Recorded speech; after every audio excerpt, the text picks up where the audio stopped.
මුදල් නියෝජ්‍ය ඇමති දඩබඩ ගාලා ඇවිල්ලා මාධ්‍ය නාලිකාවක කියනවා නෑ වාහන 4000ක් ගේන ණයවර ලිපි 15 වෙනිදා නිකුත් වෙලා නෑ. ගණන 1782යි. ඊළඟට එයා කියනවා LC ඕපන් වෙලා තියෙනවා LC 380ක්. ඒ කියන්නේ ඩොලර් මිලියන් 380ක ණයවර ලිපි නිකුත් වෙලා තියෙනවා. ඒකට දැන් මෙයා කියන්නේ ඒ හින්දා ප්‍රශ්නයක් නැහැ කියලා. හරි. මේ කියන ගානයි කියමු 70 ගානක යා කියන ගානනේ. ඒ ගාන වුණත් 15 වෙනිදා යන්නේ අර තොරතුරු දැනගත්තු හන්දා.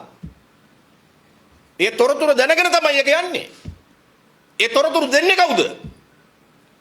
මුදිතගේ නෝන කොහෙද වැඩ කරන්නේ? අල්පොන්සුල කොහෙද ඉන්නේ? ඒගොල්ලන්ට පඩි ගෙවන්නේ කොයි ආයතනෙන්ද? මේ විදිහේ මුල්‍ය රහස් විකුණලා හම්බ කරන හිඟනර ලම්බවට මේ ආණ්ඩුවේ සෙට් එකද පත් වෙලා ඉවරයි. ඒ තරමටපත් වෙලා ඉවරයි. දැන් අන්තිමට වෙන්නේ මුදල් නියෝජ්‍ය ඇමතිම කියන විදිහට පැරණි බදු ක්‍රමයේ යටතේ තව ටික දවසකින් වාහන 1782ක් එනවා. ඔහුගේ ගණන මම මේ කියන්නේ. ඒ 1782 අධික ලාභයක් සහිතව වෙළඳ පොලේ විකිනෙනවා.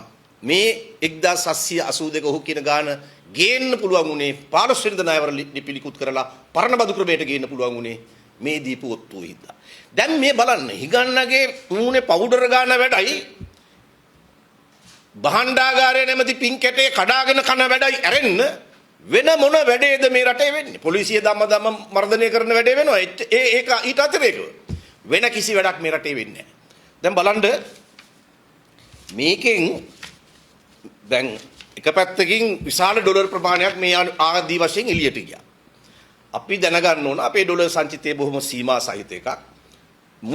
අපේ මුල්‍ය වෙළඳ පොලේ තියෙන ඩොලර් ප්‍රමාණයත් තරම් ලොකු එකක් නෙවෙයි. ඒ නිසා මේක දැනගෙන ඕන අපි හැසිරෙන්න. ඒකට ඔරොත්තු නොදෙන විදිය තීරණ ගත්තම ඊළඟට බලන්න බාල ගල්ලගුරු ගෙනාවා. ගල්ලගුරු බාලයි කියලා පස්සේ පිළිගත්තා. හැබැයි බාල ගල්ලගුරු ගෙනල්ලා බාන එක නතර කළේ නැහැ. ඒ බාල ගල්ලගුරු දැන් වාරකම් කාලෙන් ගෙනල්ලා බානවා. හැම නැවකින්ම බාල ගල්ලගුරු වලින් 120ක් මුහුදට වැටෙනවා. නැවතුණක් බානකොට එක නැවක ගොඩ ගහලා තියෙන ප්‍රමාණයේ ගල්ලගුරු ප්‍රමාණය මුහුදට වැටෙනවා. දැන් බාල ගල්ලගුරු ගේනවා ඒකිනුත් දැන් මුහුදටත් වැටෙනවා. ඉතුරු වෙච්ච ටිකෙන් විදුලිය නියපිත ප්‍රමාණය උපදවන්නත් බෑ. බැරි ටිකෙන් ඩීසල් වලින් විදුලිය උපදවනවා. ඒ ඩීසල් ගේන්නත් නැවක් ගන්නවා. නිකම් මිලට නෙවෙයි ලෝකෙ වැඩිම මිලට. ප්‍රීමියම් මගේ කියන එක වැඩි කරගෙන ඒක ඇතුලේ මාටියා ගහන එකත් හොඳට සරුවට සැපට කරගෙන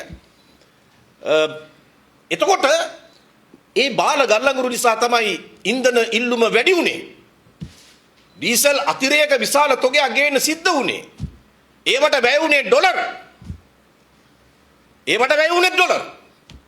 ඒ නිසා මේ ආණ්ඩුවේ හොරකමයි මූලධාර්මික වශයෙන් වැරදි තීරණයි විසින් අද රුපියල අප්‍රමාණයේ වෙමින් යනවා. ඒක නතර කර නොහැකි මට්ටමේ වේගයකින් කඩාගෙන වැටෙනවා.